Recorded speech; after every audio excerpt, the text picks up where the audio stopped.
باره کې دا صورت ختمي. قرآن کریم کې ټولو کې طویل او اوږد صورت دی. د دې په ابتدا کې الله جل شانه اول د مؤمنانو ذکر کړی دی، بیا د کافرو ذکر کړی دی، بیا د منافقینو ذکر کړی دی، او بیا ډېر لرې پورې د یهودو ذکر کړی دی. د مؤمنانو څو صفات الله پاک ذکر کړي دي په ابتدا کې، بیا ورپسې د کافرو ذکر ډېر مختصر کړی دی. ان الذين كفروا سواء عليهم انذرتهم ام لم تنذرهم لا يؤمنون. دو آیاتو کې د کافرو ذکر کړی او بیا د منافقینو تذکره په ډېرو آیاتو کې کړې ده، او د یهودو بحث تر ډېر لرې پورې په قرآن پاک کې شوی. مؤمنانو صفات ښکاره دي، هغه ټول قرآن کې الله پاک ځای په ځای ذکر کړي دي. مؤمن هغه ته وایي چې په هغه صفاتو سره دی متصف وي، او د کافرو مختصر ذکر الله جل شانه ذکر کړی دی په دې دوو آیاتو کې چې کافرو صفا انکار کولو، چې یو سړی خدای نه مني، رسول نه مني، بت ته پرستش کوي، نو د هغه په مذهب کې اشتباه او شک نی، صفا منکر دی، دا کافر دی، ښکاره دشمن دی هغه. بیا مؤمن منافق دریم نمبر کې الله جل شانه ذکر کړی دی. منافق هغه ته وایي چې د هغه ظاهر مسلمان وي او په زړه کې دننه کفر وي او د اسلام سخت دشمن وي، خو هغه د خپلو مفاداتو حاصلولو دپاره یا خپل ځان د نقصان نه بچ کولو دپاره اسلامي لباس اختیار کړي. نو که اوس هم یو سړی داسې وي چې هغه یا د قرآن پاک یا د قیامت یا د جنت یا د دوزخ یا د الله او د رسول صفا انکار کوي یا شک کوي په هغې کې، دا کافر دی. او کوم کس چې هغه اسلامي لباس اغوستی او د ده په زړه کې دننه کفر وي، دا منافق دی. او منافق په باره کې الله پاک فرمایي ان المنافقین فی الدرک الاسفل من النار. منافق چې کوم دی نو دا په جهنم کې ټولو کې سخت تپا د عذاب چې دی و په هغې کې وي. د دې منافقینو پهچان سو دا ډېر زیات ګران، ځکه چې دی به مستم راتلل، دی به جهادونو ته تلل، دی به ظاهري مجالسو کې د مسلمانانو په اجتماعاتو کې شریک کېدل، لیکن چې کله به ډډې ته شول بیا به یو بل سره د پیغمبر علیه اسلام د رسول الله صلی الله علیه وسلم د صحابو متعلق بد وي. دی به اعتراضات ډېر زیات کول پټ پټ، او په اسلام کې به خامۍ لټول چې دا ولې وشو، دا داسې کار ولې وشو، دا ولې وشو. د دویمه سپاره کې قبلې تذکره ده، قبله چې څنګه بدله شوه او دا د الله خوښه ده. الله پاک خپل بندگان ګوري چې دی زما مني او که د ځان مني یا د بل مني. چې کله الله پاک ووایي چې بیت المقدس ته مخ کوي، 19 میاشتې حکم دا و، نو مسلمانانو بیت المقدس ته مخ کړی او دا قبله وه. او چې کله الله جل شانه حکم وفرمایلو مدینه منوره کې چې اوس خانه کعبې ته مخ کوي، چې څنګه پخوا دا قبله وه ملت ابراهیمي کې، نو دغسې مسلمانانو کعبې ته مخ واړولو، په مونځ کې وګرځېدل. دا تپوس یې نه کولو چې تر اوسه خو مونږ مونځ بیت المقدس ته کولو، دا خانه کعبې ته ولې، دا ولې دا منافقینو وی او یهودو شروع. نو کوم سړی چې په دین اسلام باندې یا د اسلام په یو حکم باندې اعتراض کوي، په هغې کې جرې لټوي، ډکي پکې وایي، تنقیدات کوي، اعتراضات کوي، دا د منافقینو، دا د یهودو خصلت. بیا د یهودو تذکره الله جل شانه ډېره زیاته کړي. د هغې وجه دا ده چې رسول الله صلی الله علیه وسلم په یو موقع باندې وفرمایل لتتبعن سنن من قبلکم، تاسو نه مخکې چې کوم خلک تیر شوي دي تاسو به د هغوی اتباع کوئ. صحابه ورځه کو چې یا رسول الله تاسو یهود یادوئ؟ وی نور څوک یادوم؟ بیا دا وفرمایل که هغوی چېرته په یو سوړه کې د سمسرې په سوړه کې ننوتي وي نو تاسو به هم ننوځئ، یعنې په تاسو کې به داسې کسان پیدا شي چې په هغوی کې به د یهودو خصلت وي. نو د یهودو تذکره بیا ډېر لرې پورې شوي ده. د دې وجې شوي ده چې مسلمانان د یهودو صفات وپېژني او دی د هغې نه بیا ځان بچ کوي. مثلا یو واقعه په دې آیتونو کې وویلی شو چې الله جل شانه خپل قوم ته ووایي چې تاسو غوا حلاله کړئ، فاذبحوا بقره قالوا وتتخذنا هزوا. یو سړی و، هغه خپل تره ووژلو د مال لپاره، د ترې بل څوک وارث نو، د مال لپاره یې ووژلو.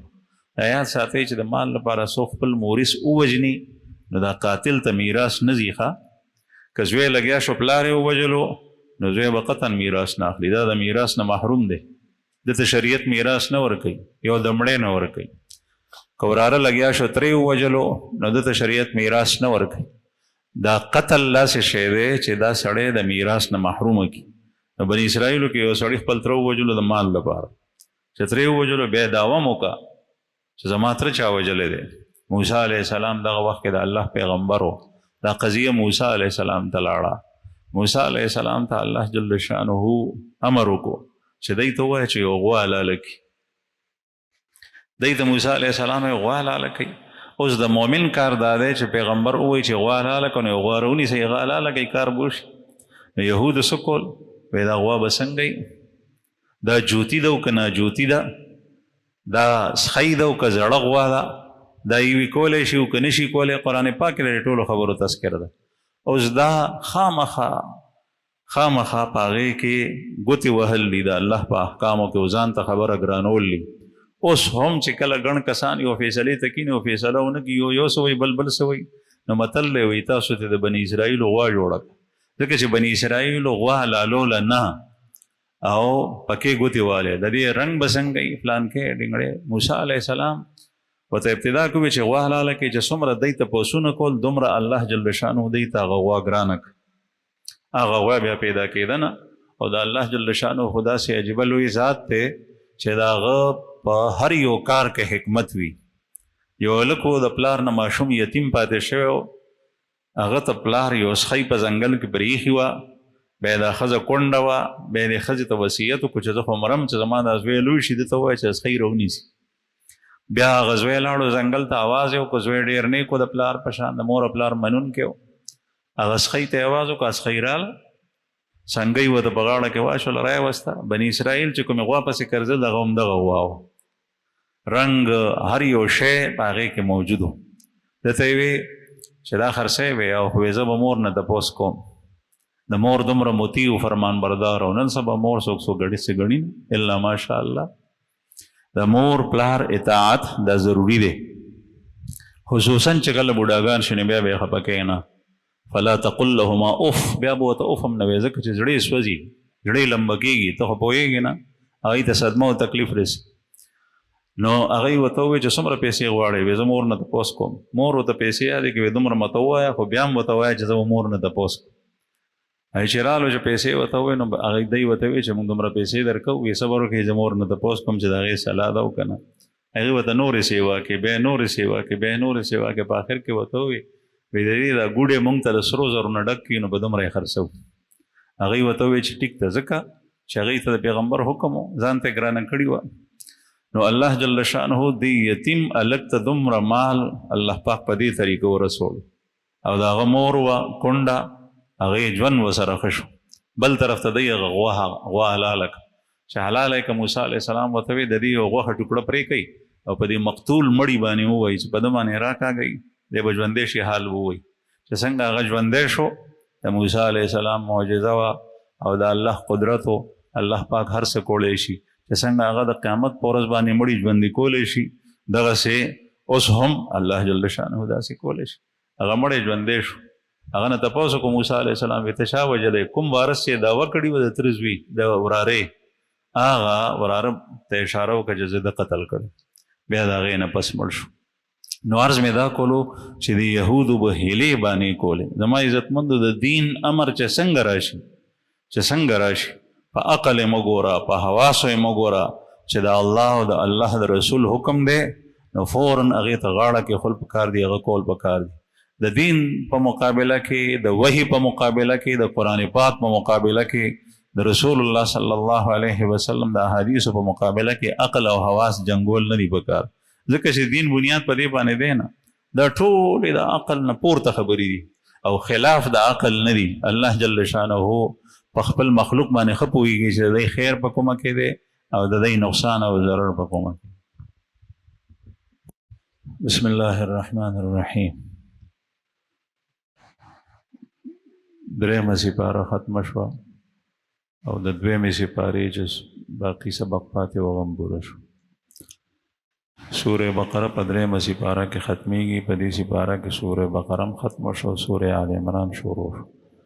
سورہ بقرہ کے زیادہ تر احکام دی، عبادات متعلق مز، زکوٰۃ، روزہ، حج، یا معاملات، بیا د معاشرت مسائل، کور، کلی، ښځه، مور پلار، د هغوی حقوق، د طلاق او د نکاح مسائل په سورہ بقره کې احکام ډیر زیات دي. صحابه کرامو به دا صورت په 12 کالو کې زده کولو، 12 کاله به پې لګول، ځکه چې دا ټول احکام به زده کول. اللہ جل شانہ یو ځای کې فرمایي یا ایها الذین آمنوا کتب علیکم الصیام کما کتب علی الذین من قبلکم لعلکم تتقون. په تاسو باندې روزې فرض دي، روزې در باندې فرض دي. یو ځای کې فرمایي کتب علیکم القصاص فی القتل الحر بالحر والعبد بالعبد والانثى بالانثى. په تاسو باندې قصاص په قتل کې فرض دی، او قصاص نه مراد بدل اغشتل، بدله، خو قصاص به اخلي حکومت. پکار دا دی چې مسلمانانو باندې اسلامی حکومت وي او هغه په دین او په شریعت باندې پوه وي، او چې کوم سړی قتل کړی دی یو مسلمان بې ګناه وجلی دی، دا حرام دی. قرآن کریم کې الله پاک فرمایي ومن یقتل مؤمنا متعمدا فجزاؤه جهنم. چا چې مؤمن قصدن قتل کو د سزا جهنم ده، دی به همیشه یې دومره سخته سزا ذکر کړي به جهنم کې پروت، الا چې الله جل شانه یې روباسي. نور آیتونو نه معلومیږي چې مؤمن به یو ځل د جهنم نه روزي، به هر حال سخته سزا ده. بیا د دې قاتل څه حکم دی په دنیا کې، به دی د مقتول په عوض کې قتلیږي. خو الله پاک فرمایي الحر بالحر والعبد بالعبد والانثى بالانثى. سړی به د سړي په بدل کې، ښځه د ښځې په بدل کې، غلام د غلام په بدل کې. داسې نشي کولی چې دې سړي قاتل یو کس وجلی و او د مقتول ورثه لګیا شول، نو قاتل یې مړ کو، د قاتل ورور یې مړ کو، د هغه پلار یې مړ کو، د یو په ټس کې 2 کسان یا 3 کسان ووجل. یا داسې وکړي چې چا وجل کړي دي قاتل، هغه پرېږدي، هغه نیوی نشي، نو د هغه پلار یا د هغه ورور ووجني. داسې هم نه دي جایز. دا ځان ته قتل شو او هغه ځان ته قتل شو، چې څنګه هغه قاتل ګناهګار دی داسې دا قاتل هم ګناهګار دی، ځکه چې جرم خو قاتل کړی او د هغه ورور نو کړی. رسول الله صلی الله علیه وسلم ته یو ځل یو صحابي رالو، ورسره زوی و. پیغمبر علیه السلام ته تپوس وکړو چې دا څوک دی؟ وایي دا مې بچی دی یا رسول الله، ماشوم و هغه. پیغمبر علیه السلام ورته وفرمایل لا یجني علیک ولا تجني علیه. دی به ګورې ستا په سر باندې چا سره زیاتې نه کوي او ته به د ده په سر زیاتې نه کوي. یعنی داسې کېږي چې یو جرم وکړي او بیا وایي پلار مې شاته شته، رونه مې شته دی، هغوی به یې پورته کوي. داسې نه. زوی جرم وکړي، پلار به د هغه په ټس کې نشي نیوی، پلار جرم وکړي، زوی به نشي نیوی. په پښتنو کې دا رواج دی او دا سراسر حرام، یو طرف ته هم زیاتې شوی، بل طرف ته هم زیاتې کېږي. طریقه دا ده چې قاتل ونیوی شي، د مقتول په عوض کې لاړ شي. بل ځای الله جل شانه فرمایي ان الذين ينفقون اموالهم في سبيل الله ان الذين ينفقون اموالهم بالليل والنهار سرا وعلانية فلهم اجرهم عند ربهم ولا خوف عليهم ولا هم يحزنون. دې آیت کې دا صدقې تذکره ده، انفاق فی سبیل الله ذکر دی. کوم سړی د شپې او د ورځې ښکاره او پټ د الله په لار کې مال خرج کوي، لهم اجرهم عند ربهم ولا خوف عليهم ولا هم يحزنون. دای سره د رب په نږدې په څخه د دې دپاره اجر دی، نه به په دې باندې یری، نه به پسې غم راځي. دا غم به هم نه چې ما مال ورکړی هغه خو دغسې لاړو، نه، هغه پروت دی، محفوظ دی، هغه به دې په کار راځي. او دا یره به هم نه چې را روان ژوند کې ما سره څه کېږي. الله جل شانه فرمایي د دپاره ښه ده ورځ ده. او بیا فرمایي چې الله جل شانو اجر هم ورکوي او فضل هم ورکوي. د دې په عوض کې دته ډېر مال ورکي، د دې وایي جوړ کم شو، حالانکه کمیږي نه سیوا شي. دې پسې متصل الله جل شانه د سود ذکر کړی دی. الذين يأكلون الربا لا يقومون إلا كما يقوم الذي يتخبطه الشيطان من المس. کوم سړی چې سود خوري، کوم خلک چې سود خوري، دی چې د قبر نه پاسي نو داسې وپاسي لکه په چا چې پریان ناست دي یا په هغه باندې مرګي وي، کله پروزي، کله په خاورو کې پروزي، کله خوله کې خاوره ننوځي، کله یو شان وي، کله بل شان وي. په دې حالت کې به دی د قبر نه پاسي، د به خلک تماشه کوي. دا هغه کس چې سود یې خوړو. او مشرکینو به وایي چې سود خو د تجارت په شان دی. سود خو هم تجارت دی، تجارت سوداګري کې په هغې کې مال ګټي، په سود کې هم ګټلی شي.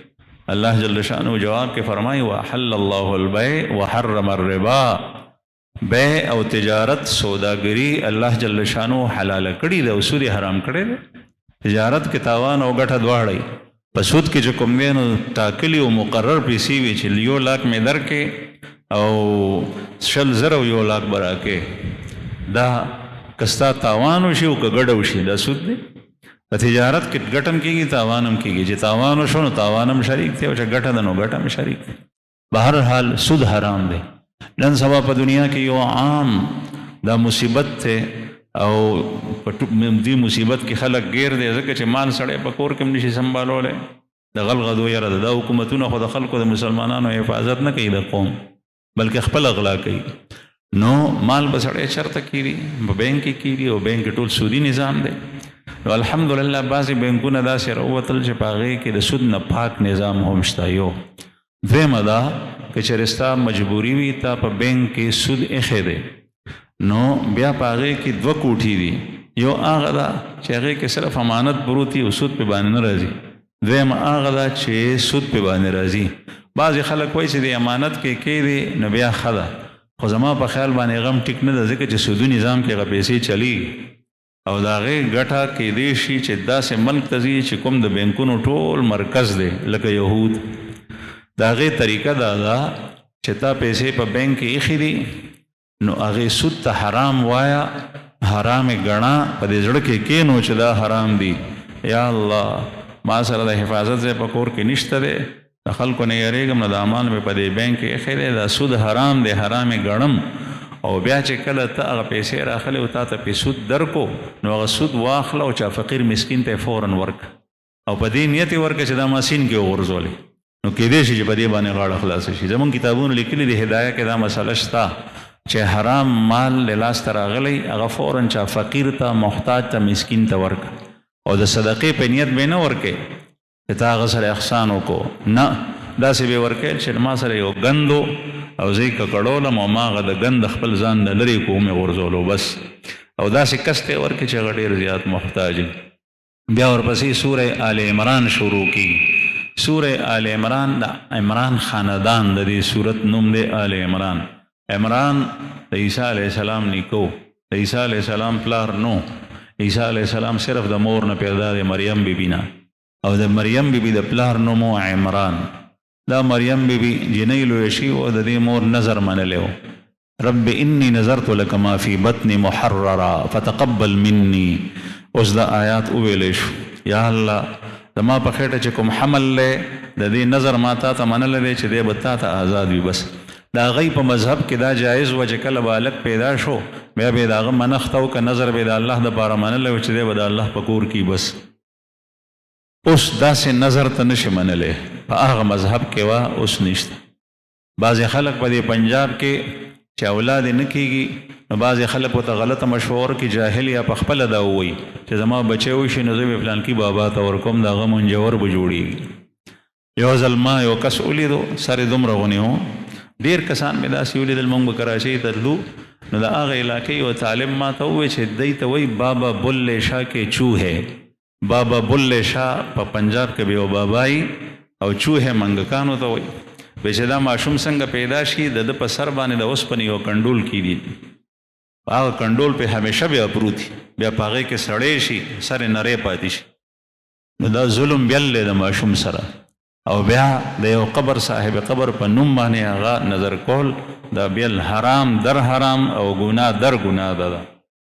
اوس داسې کولی شي چې سړی خپل بچی هغه دین ته وقف کړي چې یا الله زه به په ده باندې قرآن پاک حفظ کوم، زه به پې ستا د دین علم زده کوم، ستا زویم دی، ستا په کارم راتلی شي، ستا خدمت هم کولی شي، البته د دنیا د کار نه ته آزاد کړي او هغه ته دین وښیې، داسې کول جایز دي. څلورمې سپارې په ابتدا کې الله جل جلاله فرمایي لن تنالوا البر حتى تنفقوا مما تحبون. تاسو پوره نیکي تر هغې نشئ حاصلولی تر څو چې تاسو خپل محبوب مال د الله په لار کې نی ورکړئ. سړی چې خپل مال د الله په نوم باندې ورکړي نو که هغه هر څنګه شي په هغې باندې اجر و ثواب شته. صدقه کې البته چې زکات ورکې نو زکات کې به بیا خراب شی نه ورکړي، هغه به ښه شی ورکړي، ځکه چې هغه د فقیر حق دی، الله جل شانه په تا باندې فرض کړی دی. لیکن عام صدقه کې چې بهترین شی ورکړي نو الله جل شانه به ډېر خوشحالېږي، پوره نیکي ورکوي. کله چې دا آیت نازل شو نو صحابه کرام رسول الله صلی الله علیه وسلم څخه راغلل، چا وی چې یا رسول الله زما دا غلام دی مړی، دا زما په ټول مال کې اعلی مال دی، او الله پاک فرمایي چې تاسو محبوب شی ورکړئ نو زه دا غلام د الله په نوم باندې ورکوم. چا به وی ما سره وینځه ده، یا رسول الله زما په مال کې محبوب مال دی، دا وینځه دا ما د الله په نوم باندې ورکړه. چا به وی چې زما سره اس دی، دا اس زما ډېر خوښ دی. حضرت طلحه رضی الله عنه هغه په انصارو کې دی او مسجد نبوي سره متصل یې ډېر ښکلی باغ و، هغې به میوه ډېره مزېداره وه، پکې یخې اوبه وې. هغه چې د آیت واورېدو رسول الله صلی الله علیه وسلم ته راغلو، یا رسول الله ما دا باغ د الله په نوم باندې ورکړو. په ټول مال کې غټه عظیمه سرمایه وه. صحابه کرام داسې خلک وو، نو د الله په نوم باندې چې څه ورکې که ته وایې چې پوره نیکي مې حاصله کې خپل محبوب شی ورکړه، دا نه د هغه بوډۍ په شان کار سړی وکړي. یو بوډۍ وه د الله په نوم یې چې ته څه نه ورکړي، یو ځل سپی رالو د شکور نه یې روټۍ وتښتوله، وایي زه د الله په نوم دي شي، ځکه چې هغه خو یې د الله سنه تلي وه، نو داسې نه کېږي. بل ځای الله جل شانه فرمایي تاسو د یتیمانانو مال مخورئ، لا تأکلوا اموال الیتاما، د یتیم مال مخورئ. چې څوک د یتیمانانو مال خوري انما یأکلون فی بطونهم نارا وسیصلون سعیرا، دی په خېټو کې اور اچوي او زر دی چې دی به جهنم ته وغورځي. یتیم مال ماشوم پاتې شو، د هغه پلار مړ شو، د هغه تره شته دی، بل یو رشته دار شته دی وارث، هغه ټول مال ځان ته کړي، هغه یتیم ته ورنکړي، دا د یتیم مال خوړلی. یا په بله طریقه باندې د یتیم مال ځان ته کړي، نو یتیم خو ماشوم دی، هغه خو په دې باندې پوهېږي نه، نو د یتیم مال هغه ته محفوظ کول پکار دی چې هغه لوی شي، بیا ورته ورکړي چې بچی دا ستا مال دی، ستا پلار وفات شوی او هغه دا مال پرېښی دا ستا دی، اوس چې د څه خوښوي هغه ورسره کړي.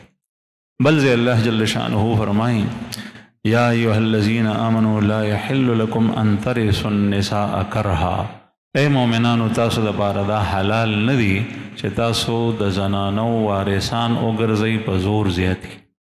په زور زیاتي وارث ګرځېدل دا دي چې یو خو د جاهلیت په زمانه کې وه چې کله به د هغه په ټبر کې مثلا ورندار بې پاتې شوه، ورور بې مړ شو، نو بیا به په هغې قبضه واچوله بغیر نکاح نه.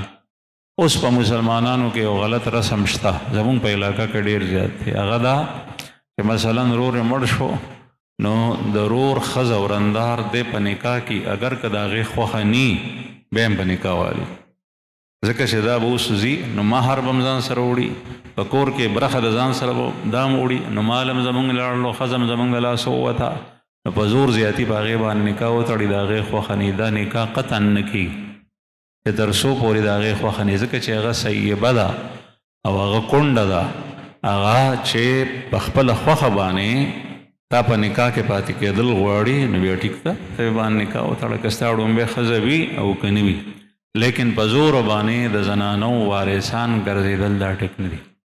بل په دې سپاره کې ټول د جنگ بدر او د احد د هغې تذکره وه او د هغې متعلق د جهاد متعلق چې څومره احکام وو هغه په دې کې بیانېدل.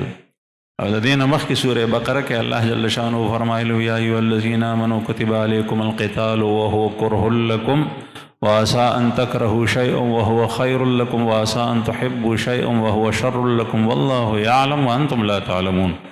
اے مؤمنانو په تاسو باندې قتال د دشمن سره جنګېدل فرض دي، لکه څنګه چې مونځ فرض دی، روجه فرض ده، زکات فرض دی، حج فرض دی، دغسې قتال هم د الله د دشمن سره جنګېدل فرض دي. بعضې وایي چې ګینې دغه مونځ فرض دی، بس نه فرایض په دین اسلام کې ډېر زیات، قصاص په باره کې تیره شوه، قصاص فرض دی، دغسې نور احکام هغه فرض دي، دغسې قتال هم فرض دی. بیا فرمایي وهو کرہ لکم، او حالانکه تاسو دا نه خوښوئ، ځکه چې په جنګ کې مړی کېږي، سړی پکې کنډم شي، زخمی شي، پکې صحابه کرام د چا به سترګه نه وه، د چا به غوږ پرې کړی و، د چا به پوزه پرې کړې وه، د چا به لاس نه و، د چا به خپه نه وه، کنډم وو صحابه د رسول الله صلی الله علیه وسلم.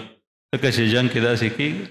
زما یو شاګرد مونږ کراچۍ کې سبق وی، هغه ټایم کې روس په افغانستان کې جنګېدو، نو یو ځل طالبانو خاندل، مې ولې خاندئ؟ نو هغوی وی زمونږ دا ملګری دا فلان کې دی وی چې وی جهاد مې خوښ دی او چې شهید شم دا مې خوښه ده، خو چې د لاس مې ني دا راته خوند نه راکوي. وی د دې وجې جهاد ته نه ځم چې سترګه مې وځي وی دې نه یېرېږم، چې خپه مې پرېږدی شي دې نه یېرېږم. بهر حال الله جل شانه فرمایي چې دا ستاسو خوښ نه دی، لیکن تاسو دپاره په دې کې بهترواله دی. وعسى ان تکرهوا شیئا وهو خیر لکم. کله داسې وي چې ستا یو شی نه خوښېږي لیکن په هغې کې تا دپاره بهتروالی. وعسى ان تحبوا شیئا وهو شر لکم. او ستا یو شی خوښ وي لیکن هغه تا دپاره ښه نه دی. الله جل شانه ته پته ده والله یعلم وانتم لا تعلمون. الله ښه پوهېږي او تاسو نه پوهېږئ. موږ فرض دی الله جل شانه پوهېږي په دې باندې چې په دې کې د مسلمان او ښېګړه ده، فایده ده د دنیا او د آخر. زکات فرض دی، روژه فرض ده. بعضې خلک روژه نه نیسي. پروسه کال دلته جومات کې زموږ سره یو مزدور کار کولو، د لاهور نه مې راغوستی و، 3 بجې په سور نور کې بهر کار کولو، بربند سر په سر یې مسنو. ما ہوتے میں دا خو روزہ دا، یہ تو روزہ ہے، آپ کو تکلیف ہوگی. ما ته مولوی صاحب سچ پوچھے روزہ نہیں، رښتیا تپوس رانه کې روژه مې نشته. نو ما باندې دا ویښته ودرېدل، ځکه دا متل مې اورېدلی وی، دا پنجابیان وایي چې پټان جاړې او رمضان جاړې. پښتون پوه شه او رمضان روژه پوه شه. خو لیدلي مې نو، ما ولیدل په خپلو سترګو. ما ورته رښتیا وایي چې روژه دې نه ده، روغ رمټ تکړه مضبوط سړی. ما ته وایي چې آو. ما ورته ولې؟ وہی کام اور روزہ یہ دونوں چیزیں نہیں ہو سکتی. کارم کے مزدوریم کے روزہ دن میدا دواړه نه کېږي. ما ورته مې دې دارالایمان کې پښمني راشي، مزدوران سحر راشي او تر 10 بجو پورې 10 نیمو پورې هغوی لګیا کار کوي. هغوی یو وخت دې ته متعین کړی په سړدۍ کې کار وکړي بیا لاړ شي. هغوی کار هم کوي او روژه هم ده. ته څنګه وایې چې کار کوم نه بیا روژه نشم نیوی؟ نو ما چې وکتل چې دی رښتیا وایي، بس په قهر شم. ورته ما ورته بستره مستره ګول کو ځه، موږ ته پکې تاوان و. او بیا الله پاک د هغه په بدل کې 2 کسان راکړل، پنجاب نه هغه کپنۍ وان راواستول. دا ستنو نه ګیر چاپېر دا څادر چې لګېدلی دی سپین د تاسو ته ښکاري، دا هغه سړي لګولو. دلته کې د دې کاریګر نو، په دې ډېره خرچه شوي ده. نو بیا 2 کسان رالل، هغوی ماشاءالله ګریم وې، مزونه هم ډېر کول. دلته به تعلیم کېدو، په هغې کې هم کېناستل. الله پاک لوی نعمت و، ځکه چې ښه ملګری ډېر ښه. نو به هر حال الله پاک فرمایي چې تاسو کله یو شی نه خوښوئ او تاسو ته په هغې کې فایده، او کله یو شی تاسو خوښوئ او په هغې کې نقصان، خو چې الله درته څه وایي په هغې کې ستاسو فایده د هغه کوئ، په دې کې خیر. په ابتدا کې او د 4مې په آخر کې الله جل شانه د هغه زنانو ذکر کړی دی چې کومې زنانه حرامې دي، یعنې د هغې سره نکاح کول حرام دي. او که دا تفصیل څوک کتل غواړئ نو آسان دي. تفسیرونو کې شته. تفسیر عثماني مختصر تفسیر دی، مولانا شبیر احمد عثماني صاحب. هغې کې 4مې سپارې اخر او د 5مې سپارې ابتدا، په دې کې تفصیل سره د محرماتو زنانو ذکر دی. د پلار ښځه حرامه ده په سړي باندې، که خپله مور نه وي هم مور حرامه ده، خور حرامه ده، لور حرام ده، ترېندې حرامې دي. د پلار خور، د مور خور دواړه. دغسې خورزه حرامه ده، وریره حرامه ده. بعضې محرمات هغه دي چې هغه دایمي دي. که یو سړی وایي چې زه د کومې زنانه به زما نه پرده کوي او د هغې نه به زه پرده کوم، نو هغه چې کومې محرمات دایمي دي هغې نه پرده نشته. مور نه پرده نشته، د خور نه نشته. دغسې د زنانه پرده د زوی نه نشته، د پلار نه نشته، د رور نه نشته. دا محرمات دي. او چې کومې محرمات نه دي یا دي خو ابدي نه دي، وقتي طور سره دي، لکه خیني. دا په سړي حرام وي چې تر څو پورې ښځه ژوندۍ ده او ښځه په نکاح کې ده، او چې کله هغه مړه شوه نو بیا هغه ورته حلاله شي، نو هغې نه پرده ده. دغسې هغه زنانه چې د بل په نکاح کې وي هغې نه پرده ده. نو که څوک د محرماتو تفصیل غواړي، هغه تفسیر کې، تفسیر عثماني کې یو ځای کې په حاشیه باندې دا ټولې درج دي. دویم د 5مې سپارې په ابتدا کې الله جل شانه فرمایي فانکحوا ما طاب لکم من النساء مثنى وثلاث ورباع. چې څوک نکاح کوي نو تاسو 2 سره 3 سره 4 سره نکاح کولی شئ. یعنی یو سړی په یو وخت باندې 2 زنانه د یو نه زیاتې 3 4 هم په نکاح غشتې 4 نه زیات اجازت نشته، خو دا په یو شرط سره. مخکې فرمایي فإن لم تعدلوا فواحدة، که چېرې عدل کوئ په دی کې اله، که عدل نه کې نو بیا فواحدة، بیا به د یو سره نکاح کوي.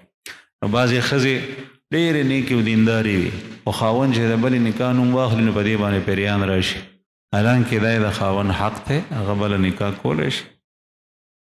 او بعضې سړي د بلې سره نکاح کول لا حرام کړي، بعضې ښځې یې نه پرېږدي نو ښځې هم په دې کې زیاتې کوي او سړي هم ناپوهي ده. لیکن بعضې بیا داسې وکړي چې 2مه ښځه په نکاح کا یا 3مه یا 4مه نو بیا د یو سره وخت تېروي او دا بله پرېږدي، دا بیا ظلم دی، زیاتې دی. الله پاک فرمایي فإن لم تعدلوا فواحدة، که چېرې عدل او انصاف نه کې نو بیا به د یوې سره کې. او عدل په یو څو څیزونو کې ضروري دی. یو په استوګنه کې عدل دی، چې څنګه کمره دی هغې ته ورکړي داسې به دې ته هم ورکړي. 2م په لباس کې چې څنګه لباس او کپړې هغې ته ورکړي داسې به دې ته هم ورکړي. 3م په خوراک څښاک کې چې څنګه خوراک هغې ته ورکړي داسې به دې ته هم ورکړي. او 4م په وخت تېرولو کې چې څو شپې د یوې سره کې 2 شپې به د بلې سره هم کې. نو دې څیزونو کې عدل او برابرۍ ضروري دی. که یو سره دی وخت تېروي 5 میاشتې 6 میاشتې تېرې کې د بلې تپوس نه کوي، دا ظالم دی. او حدیث مبارک کې راځي چې په ورځ د قیامت دی راځي نو داسې به راځي چې دا یو اړخ بې زړن وي، فالج زده وي. خلک به د په تماشایي تپوس به وشي چې دا څوک دی، وایي دا هغه کس دی چې د یوې نه زیاتې ښځې کړې وي او په هغې کې عدل نه کولو. مخکې الله جل شانه فرمایي الرجال قوامون علی النساء، سړي دا نگرانان دي په ښځو باندې. سړی نگران دی، د کور مشر سړی دی، نو د کور اختیار هغه ښځو ته په لاس کې ورکول نه دي پکار، سړو ته پکار دی چې هغوی په لاس کې واخلي.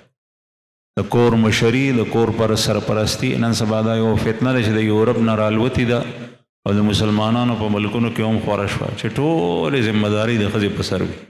د بازار نه ټیپر او مولۍ هم ښځه راړي، دا سړی په خپله نه راړي، دا د پیسو ګټلو مشین دی، بس پیسې ورته ورکوي او نور ټول ضرورتونه دا کوي. د لور رشته د زوی دپاره جینۍ د سړي نه د هغې کې په کې تپوس نشته، بچ ښځه څه کوي ټول اختیار یې هغې ته ورکوي. د مورې خوښه ده چې څه کوي، هلکه ته د څه دپاره یې چې د مورې خوښه ده. الرجال قوامون علی النساء، سړي چې کوم دی نو دا نګرانان دي، مشران دي په ښځو باندې.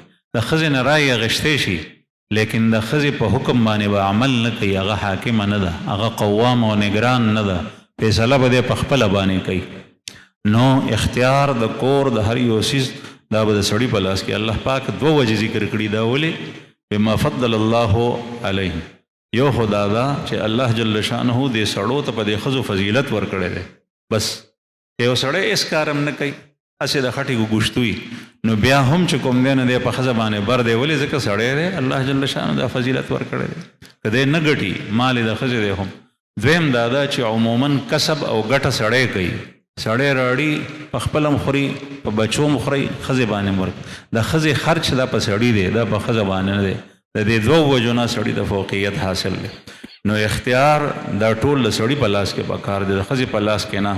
که چا د خپل کور اختیار ښځې ته ورکو دا کور به وراني، او که چا د ملک اختیار ښځې ته ورکو دا ملک به وراني. که چا د ښار او د کلي اختیار ښځې ته ورکو دا ښار او کلی به. رسول الله صلی الله علیه وسلم د کسرا د لور په باره کې واورېدل، وی فرمایل لن یفلح قوم ولوا امرهم امرأة، وہ قوم ہرگز کامیاب نہیں ہوں گی جس نے اپنا معاملہ اور اپنی حکومت عورت کے حوالے کی. بل ذکر اللہ جل شانہ په دغه سپاره کې فرمایي چې ان الله یامرکم ان تؤدوا الامانات الى اهلها واذا حکمتم بین الناس ان تحكموا بالعدل. الله جل شانہ تاسو ته امر کوي چې تاسو امانتونه حقدار ته حواله کوي، چې د چا حق ته هغه ته حواله کوي. نو پدې کې دا امانت ټکي وسیع دی، پدې کې دام شامل دی چې یو کس تاسو ته وایي تا ته څه شی درکو، پیسې درکړي چې دا امانت کا چې ما نه کله اوس ما ته به راکړي، هغې کې به تصرف نه کوي. بعضې سړی د دوایانو دکان په دوایانو کې ولګوي، بعضې سړی د کریانې د تیل مالګې دکان وي په هغې کې ولګوي، بعضې سړی سوداګر وي په هغې کې ولګوي چې کله یې بیا اغوستې بیا به ورکړم. دا امانت نه دی، دا قرض دی. دا خو قرض تا سره نه دی، تا سره امانت کړي دي. امانت شی په هغې کې تصرف ته نشي کولی. که چېرې ته دا لګول غواړې نو هغه ته ووایه چې ما ته قرض راکړه، او چې کله تا ته قرض درکې په خپله خوښه، اوس که تا سره هغه پیسې وي او که ني، که تا نه غل وړي او که هر څه چې شوي هغه ته بې خامخا ورکړې، ځکه چې تا د هغه نه قرض اخیستې، تا په هغې باندې فایده وصوله کړې. دویم، که چېرې تا باندې چا څه شی خرڅ کړی د هغې پیسې تا پورې کېږي نو دا امانت دی. دریم، د دې نه علاوه هر یو حق پردی دا امانت دی. بلکې عبدالله ابن مسعود رضی الله عنه صحابی فرمائی الصلاة امانہ والوضوء امانہ، مزم امانت تے او دسم امانت تے. کچارې تا مز په ښه طریقې سره وکړو آدابو سره نو الله جل شانه ته د امانت حواله کړو، په دې کې بری شوې. او که په مز کې د نقص راوستو نو امانت کې د خیانت کړې. که اودس ته په ښه شان سره وکړو نو امانت ته پوره ادا کړو، او که په اودس کې تا د آدابو خیال نه دی ساتلی په هغې کې د نقص راوست. دا سترګې د الله جل شانه امانت دی، دا غوږونه امانت دی، دا ژبه امانت دی. که دا ژبه تا په دروغو باندې، په دروغو ګواهي باندې، په چغلۍ باندې ګویا کا نو دا تا د الله په امانت کې خیانت وکړو. او که په دې باندې د الله ذکر، د قرآن کریم تلاوت، امر بالمعروف نهی عن المنکر او جایز خبرې کې دا شی واخله، دا راکا، دې کې استعمالولی شي نو دا د خیانت نه بچ دی دا سړی. که غلط استعمال کا، سترګې غلط استعمال کې دا په خیانت کې